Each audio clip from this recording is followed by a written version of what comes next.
Hi, welcome back. This is TKB Nordic and I'm Juju. You're watching my channel of nonsense and knitting.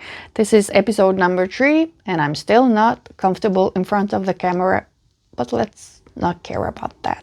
So today I'm knitting on a new cast on a pair of socks. I'm knitting in John Arbon sock yarn, because I wanted actually to show you my progress on the maritime tee, but since it's not with me here, we'll have to save that for another time.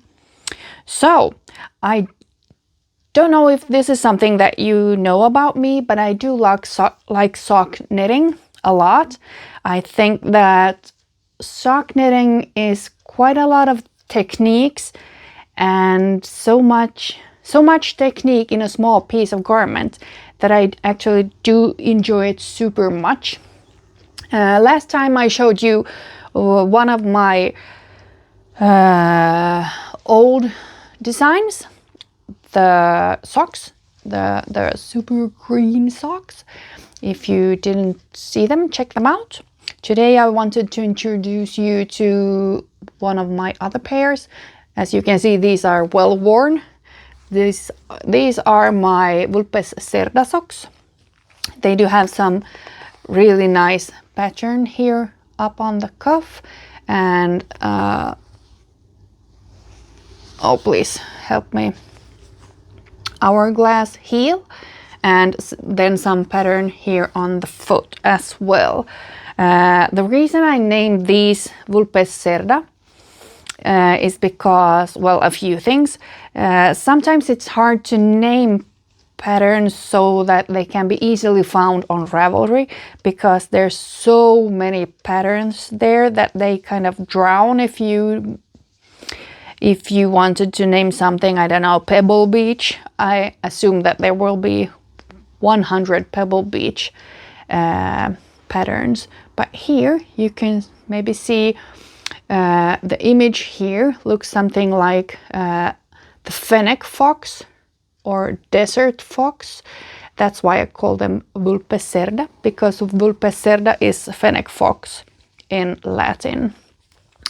So these are knitted toe up, and I think they are fun to knit because there's something happening almost all the time, and you can easily adjust the height of the leg yourself. So this is my tip for you regarding my designs. So I think last time I mentioned that we were going to Neulavasa event here in Vasa at Box Brewery, and I think I promised or had the intention of taking some pictures. I'm not really sure I did. If I can't find them, I might add some here, and if not, you can go check Rouva Silmusolmu, her channel. She did a really nice short video of the event.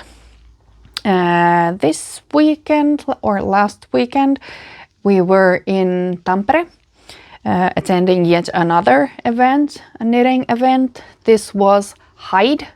It stands for Hatanpää Art and Inspiration Day, or days, because it was Saturday and Sunday. So that was a really nice event to be at.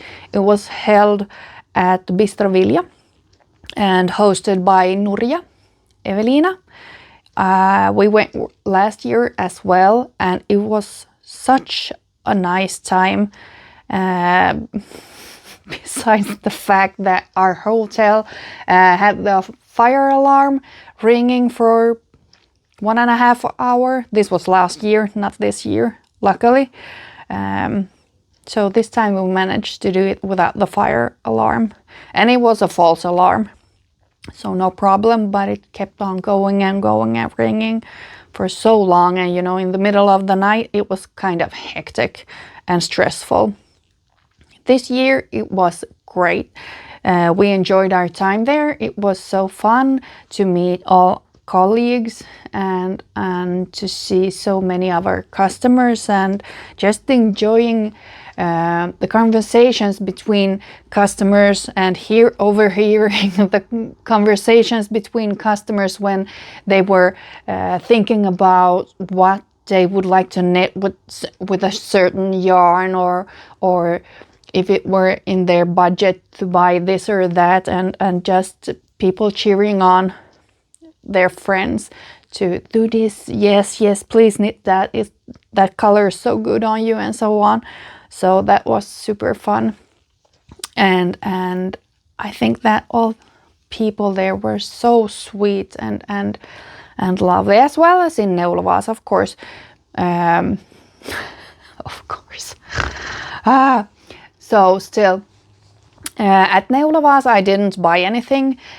Usually I don't, because there's not enough time for me to knit or to go around and check everything out. But this time I knew that Tiina would be there with Tukuvul. So before I went, I knew that I had to check out, or wanted to check out, some of her yarns. So I actually got these two.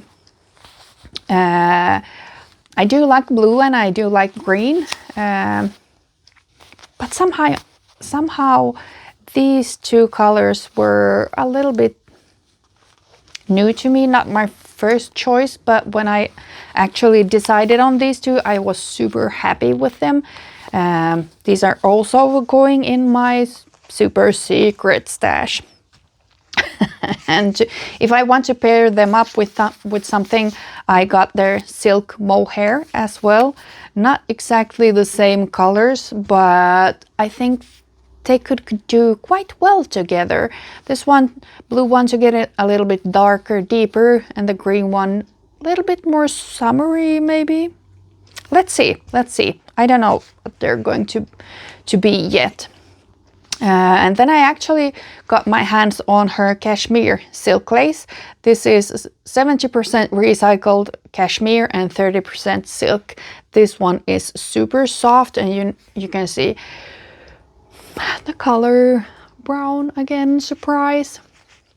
But it's actually a super nice color, and I do like the feel of this one. And it's called Warm Brown, and 25 grams equals 175 meters. So I would say this is a fairly good lace amount, length. Well, you know what I mean. So that was actually something that I purchased. I think it's super yay, because I so seldom do. But what I wanted to talk about today was, you know, when you knit and you make all these beautiful garments, and you put so much time and effort and money and everything in making them, and then you wear them, and do you tend to them as you should afterwards? This is always something that's highly debated about, and I can see on many knitting groups in social media that should you block your garments after knitting them or not? What is blocking? Is it necessary? Is it good for all the materials, and so on? But the only thing I want to say to that is, I don't want all the grease and spinning oil and everything being in my garments forever and ever and ever. So if you don't wash them right away after getting them ready and done, please wash them at some point, because how many times you wash your hands, they're still going to be greasy from doing all this and something like this while knitting, and all that is going to transfer into your knitting. So, but well, enough about that for now. But if you have a sock that's creating some kind of pill, like here you can see, since this is worn fairly much, this is in need of to be taken care of. When it's dry, light, flat on a surface, you can use a wool comb, if you will. This is my own. You lie it flat and you brush the way you knit it. So you can brush away all the pills. I'm not going to show you here. You can probably understand what I mean. So you lay it flat and you brush it like this to get all the pills off. Super good. Even works on couches. I tried because ours isn't new. This is super good, but please do not use this on cashmere or mohair or silk because they're too fragile. This is for wool. If you have, say, a cashmere sweater or something like this with silk mohair, then you should use a bristle brush or a wool brush like this, and with a natural bristle. So this way you can tend to your knitting a little bit more delicate fibers and so on. Good on wool coats also. If you have a stain, you can, when it's dried, you can try to brush it out before washing the whole garment and try to take care of that piece of dirt that you had on your garment. If you still have, because we all do, you have a yarn stash, you have your piles of knitted garments, there is at some point going to be some moth, maybe not in your home, but you never know, because in the summertime when you air out and you leave the windows open and so on, and especially if you have your winter garments that you have put away for the season, there can be moths, because why wouldn't there? Then you can use these kind of cedar balls. I have them here like this. We also sell these. These are, you can purchase them at many places, but we have them also. They have a super nice scent to them. They have not been treated in any way. They do contain the natural oil of cedar tree inside them, so the moths don't like the scent of these. If you have them and you feel that they don't have the scent anymore, please take a nail file and just polish a little bit on the surface, and you get the nice scent back again. So these cedar balls, you can place them in small bowls. Don't place them directly on your knitted garments because they might stain depending on the color and the fabric and so on. But use them in small baby bags, or I have mine in small cups and so on. And talking about taking care of your garments, we have the wool wash. This one is produced and made in Finland, not far from here. It's vegan. We have stripped all the unnecessary ingredients here, just so that we can have a product that is as pure as possible, if that is the correct word. When using wool wash, the wool wash should open, just like your hair, the wool wash should open the fibers in the wool to be able, for the water to be able to take away the dirt. And as well with the hair, when you stand in the shower shampooing, then you put on some conditioner, and the conditioners, or as in our case, the laundry vinegar, that is supposed to close up the fibers again and make them shiny and more, so that the dirt can't attach as easily. This one we actually have in 2 cents. We have Apple Orchard and Summer Days. These are the small bottles, and we do have also the large bottles. So like this. Here's the small one and the big one. These we sell out almost as fast as we can produce them. Not as much with the laundry vinegar, but please take to consider that this is something that you could try. It actually do take away some bad scent that might have been in your clothes. It's super good when you're knitting with hand-dyed yarns. Laundry vinegar is good when knitting in hand-dyed yarns because sometimes they can bleed, and the vinegar actually keeps the color in place a little bit better than without laundry vinegar. So if you shampoo and condition your hair, please take care of your knitted garments the same way. If not with not my products, then use some other products, because please do not make your beautiful wardrobe and your beautiful yarn stash, please don't just make it great and not send to them afterwards. It's so unnecessary. That was the TV shop channel for this time.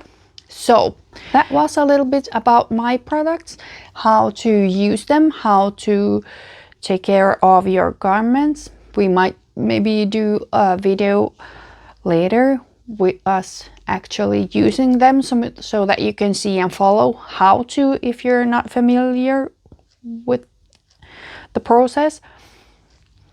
But please tell me, please tell me, how do you wash your garments? Do you block them? Is this something that you always do, or just once in a while? Do you block and wash all your different fibers? I don't know what's your thoughts on this one. Please share. So this time I think we were just caught up in a little bit more nonsense than knitting, but nevertheless I made the video and I posted it, even if this was a very spontaneous video.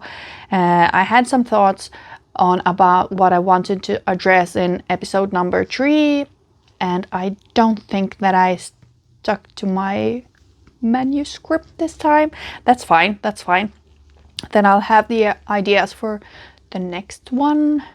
But if you're watching, since